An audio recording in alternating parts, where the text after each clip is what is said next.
మేము కొట్టలేము, తిట్టలేము, ఏమీ చేయలేము. మీ దగ్గర చేతగానంలో చేతులు కట్టుకుని ఉండాల్సిన పరిస్థితి వచ్చింది మాకు. అంటే ఇంత చెప్తున్నా కూడా ఒకటిలో ప్రవర్తనలో మార్పు లేదు, ఒక చదువులో మార్పు లేదు, ఒక రైటింగ్ స్కిల్ లేదు, రీడింగ్ స్కిల్ లేదు. అసలు ఏంటి ప్రాబ్లం? మీదా మాదా? మాదేనా? మాదైతే చెప్పండి. మీ అందరికీ చిన్న దండం పెట్టి పడుకుని పెట్టేస్తాను. మరి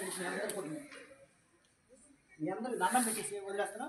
లేదంటే ఇలా నేను తీసుకుంటాను. మరి గుంజలు లేనా మీకు అందరికి కూడా? మీ నేను పనిష్మెంట్ తీసుకోండి.